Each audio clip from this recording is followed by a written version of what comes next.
Hello student, आज के इस वीडियो में हम कॉन्ट्रैक्ट अकाउंट के सवाल को सॉल्व करेंगे। कॉन्ट्रैक्ट अकाउंट में जब कॉन्ट्रैक्ट कंप्लीट हो जाता है तो किस तरीके से कैलकुलेशन की जाती है, इस वीडियो में हम यही समझेंगे। और कैसे पहचाना जाएगा कि कॉन्ट्रैक्ट कंप्लीट है या नहीं, क्योंकि कभी कभी क्वेश्चन में लिखा हुआ नहीं दिया जाता है कि कॉन्ट्रैक्ट कंप्लीट है या नहीं। तो देखिए, क्वेश्चन में दिया है कालिंदी हाउसिंग लिमिटेड ने 1 अप्रैल 2018 को एक भवन बनाने का ठेका लिया। ठेका मूल्य 16 लाख रुपए था। मतलब कॉन्ट्रैक्ट कितने में लिया उनने? 16 लाख रुपए में। 31 मार्च 2019 को समाप्त होने वाले वर्ष के लिए ठेके संबंधी विवरण निम्न है। तो जो भी खर्चा किया होगा कॉन्ट्रैक्ट में वो आपको डेबिट करना है। जो भी मटेरियल बच रहा है या किसी अदर कॉन्ट्रैक्ट में आप दे रहे हो तो वो आपको क्या करना है? क्रेडिट करना है। तो याद यही रखिए कि इसको भी आपको P&L के फॉर्मेट से ही यूज़ करना है। जैसे इनकम होती है तो क्रेडिट करना है और एक्सपेंसेस होगा तो डेबिट करेंगे। जैसे हमारा स्टॉक बच जाता है तो हम कहाँ लिखते हैं? क्रेडिट में। ऐसे ही यहाँ पर कोई भी गुड्स बच जाएगा तो आपको कहाँ लिखना है? क्रेडिट में। और अगर आप किसी भी चीज़ पे खर्चा कर रहे हैं तो आप कहाँ लिखेंगे? डेबिट में। चलिए, तो सबसे पहले उन्होंने लिखा है मटेरियल परचेस फॉर कॉन्ट्रैक्ट। इस कॉन्ट्रैक्ट के लिए कितने का मटेरियल परचेस किया? 8,40,000 का खर्चा हो रहा है। क्या करोगे आप? Debit. Material issue from store, रखा हुआ कुछ मटेरियल था हमारे पास, हम क्या करेंगे? उसको भी डेबिट। खर्चा है। Material receive from other contract, हमारा एक जगह पर और कॉन्ट्रैक्ट चल रहा था तो हमने वो मटेरियल भी इस कॉन्ट्रैक्ट में लगाया, इसी कॉन्ट्रैक्ट का खर्चा हुआ। क्या करेंगे? डेबिट। वेजेस, मजदूरी दी हमने, क्या होगा? डेबिट। डायरेक्ट एक्सपेंसेस किए हैं, क्या होगा? डेबिट। इनडायरेक्ट एक्सपेंसेस, खर्चा जितना भी हो आता जाएगा, डेबिट। प्लांट लगाया इसके लिए हमने यहाँ पर लाकर, कितने का? 1,60,000, क्या हुआ? Debit. Material return to store, अब आता है रिटर्न का कॉलम। रिटर्न करा मतलब हमने स्टोर को वापस कर दिया। मतलब 12,000 का मटेरियल इस कॉन्ट्रैक्ट में यूज़ नहीं हुआ और इस कॉन्ट्रैक्ट में यूज़ नहीं हुआ है तो क्या करेंगे? क्रेडिट करेंगे। जो भी अगर इस कॉन्ट्रैक्ट में यूज़ नहीं हुआ होगा वो क्या करेंगे? हम क्रेडिट करेंगे। चलिए, इसके आगे उन्होंने क्या बोला हमें? Material send to other contract, यहाँ पर हमने रिसीव किया था अदर कॉन्ट्रैक्ट से तो हमने डेबिट किया क्योंकि हमारे पास आया, यहाँ खर्चा किया। लेकिन material send to other contract, हमने यहाँ से मटेरियल किसी और कॉन्ट्रैक्ट में दे दिया है, मतलब ये खर्चा यहाँ थोड़ी ना हुआ है। और जो भी खर्चा यहाँ नहीं होगा उसको भी क्या करेंगे? क्रेडिट। तो इसको हमने क्या किया? क्रेडिट। अब यहाँ पर देखिए क्लियर बोल दिया, ठेका पूर्ण हो गया, कॉन्ट्रैक्ट कंप्लीट है। और कॉन्ट्रैक्ट कंप्लीट हो गया है, ठेकादाता से पूर्ण ठेका मूल्य प्राप्त भी हो गया। ठेका मूल्य कितना था? ऊपर लिखा था कितने का? 16 लाख पूरे रिसीव हो चुके हैं।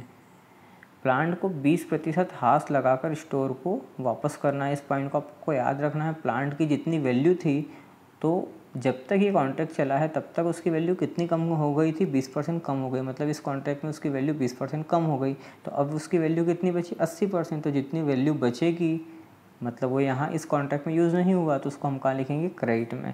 तो जो भी वैल्यू शेष बचेगी उसको आप कहाँ लिखेंगे? क्रेडिट में। तो देखिए किस तरीके से सॉल्व होगा सवाल। मटेरियल परचेस किया, डेबिट किया। Material from store other contract कितना? 16,000 स्टोर में रखा हुआ, डेबिट करा। वेजेस डायरेक्ट या इनडायरेक्ट जितने भी खर्चे हैं वो भी हमने क्या कर दिए? डेबिट कर दिए। प्लांट कितने का लगाया? 1,60,000 का।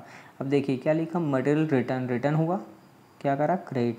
अदर कॉन्ट्रैक्ट को दिया, क्या किया? क्रेडिट। प्लांट की वैल्यू कितनी थी? 1,60,000। उस पर डेप्रिसिएशन कितना लगाने का बोला था? 20%। 1,60,000 का 10% आपका कितना होगा? 16,000। तो 20% कितना होगा? 32,000। 32,000 को हमने क्या करा? माइनस। अब इसकी वैल्यू कितनी बची? 1,28,000। मतलब 1,28,000 का प्लांट इस कॉन्ट्रैक्ट में यूज़ नहीं हुआ। और जब भी अगर कॉन्ट्रैक्ट कंप्लीट होगा तो वहाँ पर आपको कॉन्ट्रैक्ट प्राइस लिखनी पड़ेगी। जब कंप्लीट नहीं होता है, इन क्वेश्चनों को पहचानने का सबसे इजी तरीका है, जिस क्वेश्चन में भी आपको वर्क सर्टिफाइड या वर्क अनसर्टिफाइड वर्ड दिखाई दे वो कॉन्ट्रैक्ट अनकम्प्लीट होता है। तो यहाँ पर इस क्वेश्चन में कहीं से कहीं तक वर्क सर्टिफाइड या अनसर्टिफाइड लिखा हुआ नहीं था, इसलिए यहाँ पर सर्टिफाइड अनसर्टिफाइड अगर नहीं आया है तो क्या आएगा? Contract price. और कॉन्ट्रैक्ट प्राइस कितने का था? 16 लाख का। मतलब काम आपने कंप्लीट करा, कितने का था कॉन्ट्रैक्ट? 16 लाख। आपने रिसीव कर लिए पैसे तो इनकम हुई, क्या करेंगे? क्रेडिट। तो इस तरीके से कॉन्ट्रैक्टर जो होता है, जो काम करता है वो कॉन्ट्रैक्टर होता है, और जिसने ठेका दिया था, जो मालिक है वहाँ का मकान का, उसको क्या बोलेंगे हम? कॉन्ट्रैक्टी। तो दोनों के बीच में क्या हुआ, जो सौदा, उसको क्या बोलेंगे? कॉन्ट्रैक्ट हुआ है। और जो काम कर रहा है मकान बनाने का, उसको क्या बोलेंगे? कॉन्ट्रैक्टर। और जिसका मकान बन रहा है उसको हम क्या बोलते हैं? कॉन्ट्रैक्टी। तो कॉन्ट्रैक्टर को कॉन्ट्रैक्टी से कितने रुपए रिसीव हो गए? 16 लाख रुपए। इस तरीके से हम क्रेडिट का टोटल करेंगे। क्रेडिट में से डेबिट का अमाउंट माइनस करने के बाद जो भी अमाउंट बचेगा उसको हम क्या बोलेंगे? प्रॉफिट। तो प्रॉफिट कितने का हो रहा है यहाँ पे? इतने की 17,44,000 की इनकम हुई, उसमें से इतना खर्चा किया, उसके बाद जो अमाउंट बचा 4,24,000, वो क्या है? इनका प्रॉफिट। तो ये हो जाता है इनका यहाँ पे प्रॉफिट। इस तरीके से कैलकुलेट हो जाता है।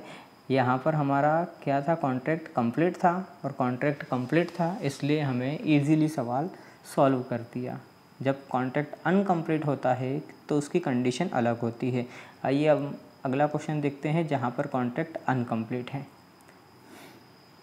देखिए, इस क्वेश्चन में आपको बोला गया है मटेरियल यूज़ डेबिट होगा, वेजेस डेबिट होगा, direct expenses debit, other expenses debit, plant जितने का भी लगाएंगे debit, supervision expenses debit, contract price. पिछले क्वेश्चन में कॉन्ट्रैक्ट प्राइस कहाँ दी थी? ऊपर। यहाँ पर कॉन्ट्रैक्ट प्राइस बीच में दे दी, कितने का?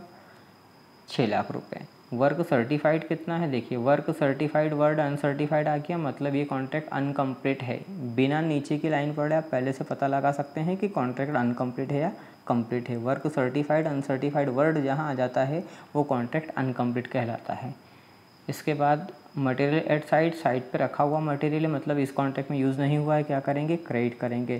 प्लान पर डेप्रिसिएशन कितना लगाएंगे? 20%। ठेकेदार को प्रमाणित कार्य का कितना दे दिया है पेमेंट? 90%। मतलब जो मालिक है उसने ठेकेदार को जितना प्रमाणित कार्य है, प्रमाणित कार्य मतलब सर्टिफाइड कितना है? 1,20,000 का उसने कितना पेमेंट दे दिया? उसको 90% पेमेंट दे दिया है। तो ये 90% आपको पेमेंट निकालने की ज़रूरत नहीं है, ये फार्मूले के लिए यूज़ होता है। तो यहाँ पर ध्यान रखें, जब भी कॉन्ट्रैक्ट अनकम्प्लीट होता है तो 3 कंडीशन बनती है। अब 3 कंडीशन कैसे बनती है, तो पहले हम इस सवाल को आगे सॉल्व कर लें। सबसे पहले तो सब खर्चों को लिख दें। देखिए, material issue, direct wages, direct expenses, other expenses, plant issue, supervision charges, सब खर्चे हमने क्या करें? डेबिट। मटेरियल एट साइट पर रखा हुआ मटेरियल, मतलब यहाँ यूज़ नहीं हुआ, क्या करेंगे? क्रेडिट। प्लांट एट कितने का था? प्लांट 60,000 का, उस पर डेप्रिसिएशन कितना लगा? 20%। 6 दूनी 12, मतलब उसकी क्लोजिंग वैल्यू कितनी है? 48,000। क्रेडिट कर दिया। अब यहाँ एक पॉइंट आपको क्या लिखना है, अभी आपको मैंने पिछले क्वेश्चन में बताया है, यहाँ पर बाय कॉन्ट्रैक्ट ही कब आएगा? जब कॉन्ट्रैक्ट कंप्लीट हो। और जब कॉन्ट्रैक्ट कंप्लीट नहीं होगा तो क्या लिखना है? WIP, मतलब वर्क इन प्रोग्रेस। और वर्क इन प्रोग्रेस में क्या आएगा? वर्क सर्टिफाइड और अनसर्टिफाइड। सर्टिफाइड क्वेश्चन में दिया 21, अनसर्टिफाइड कितना दिया? 24,000। कुल मिला के आ गया 1,44,000। इसके बाद क्रेडिट में से आपको डेबिट को घटाने के बाद सीधे यहाँ अमाउंट क्या लिखना? Work in progress. पिछले क्वेश्चन में यहाँ पर प्रॉफिट लिखा हुआ था, यहाँ पर वर्क इन प्रोग्रेस लिखा हुआ है। तो क्यों यहाँ पर वर्क इन प्रोग्रेस है, क्यों यहाँ पर प्रॉफिट शो ऑफ नहीं किया? तो इसके लिए आपको 3 पॉइंट समझने हैं, ध्यान से समझना, क्योंकि ये 3 पॉइंट आपने समझ लिए तो कॉन्ट्रैक्ट अकाउंट का कोई भी क्वेश्चन आप इजीली सॉल्व कर सकते हैं। आपको सबसे पहले ये पता लगाना पड़ेगा कि कॉन्ट्रैक्ट अगर अनकम्प्लीट है तो कितना परसेंट कंप्लीट हुआ है, आपको ये पता लगाना है। उसको पता लगाने के लिए आपको सबसे पहले देखना पड़ता है कॉन्ट्रैक्ट कितने रुपए का था। तो देखिए, कॉन्ट्रैक्ट 6 लाख रुपए का था। कितने का था? 6 लाख का। लेकिन वर्क सर्टिफाइड कितना हुआ? 1,20,000। तो इनका कहने का ये मतलब है कॉन्ट्रैक्टर ने केवल 6 लाख रुपए का जो कॉन्ट्रैक्ट लिया था उसमें से इसके हिसाब से केवल कितने का काम कंप्लीट करा है? 1,20,000 का सर्टिफाइड है, मतलब 1,20,000 रुपये का ही काम किया है अभी तक उसने। और 1,20,000 का अगर उसने काम किया है मतलब उसने कितने परसेंट काम किया है? 20%। और कॉन्ट्रैक्ट का ये रूल है कि अगर काम 25% से कम होगा तो हम कॉन्ट्रैक्ट अकाउंट्स बनाते समय प्रॉफिट की कैलकुलेशन नहीं करते हैं। अगर 25 से 50% के बीच में काम होता है तो हम कैलकुलेशन करेंगे, और 50% से ज़्यादा होगा तो हम कैलकुलेशन करेंगे। तो पता कैसे लगाएंगे कि कैलकुलेशन की जाए या न की जाए? तो उसको पहचानने का तरीका, कॉन्ट्रैक्ट कितने का था वो और वर्क सर्टिफाइड दोनों के बीच का हम परसेंटेज निकाल के देखेंगे। तो इसको परसेंटेज निकालने का तरीका क्या है? वर्क सर्टिफाइड की अमाउंट को आपको ऊपर लिखना है, इनटू में आपको 100 लगाना है और डिवाइड करना है कॉन्ट्रैक्ट प्राइस से। कॉन्ट्रैक्ट कितने का था? 6 लाख का। तो इसका फार्मूला बनता है हमारा वर्क सर्टिफाइड इंटू 100 अपॉन में कॉन्ट्रैक्ट प्राइस। ये 2 जीरो से 2 जीरो, ये 3 जीरो से 3 जीरो, 6 दूनी 12, जीरो की जीरो कितना है 20%। 25% से कम काम होगा तो प्रॉफिट शो नहीं होगा। प्रॉफिट जब शो नहीं होगा तो क्रेडिट में से डेबिट को घटाने के बाद जो अमाउंट बचेगा उसको आपको क्या लिखना है, वर्क इन प्रोग्रेस। तो एक हमने टॉपिक क्लियर किया जिसमें कॉन्ट्रैक्ट कंप्लीट हो चुका है। वो दूसरा टॉपिक था हमारा जिसमें कॉन्ट्रैक्ट अनकम्प्लीट है और काम 25% से कम है। अगले वीडियो में मैं आपको 25% से लेके 50% वाला और 50% से ज़्यादा जब काम होगा तो कैसे कैलकुलेशन की जाएगी ये हम समझेंगे। Thank you.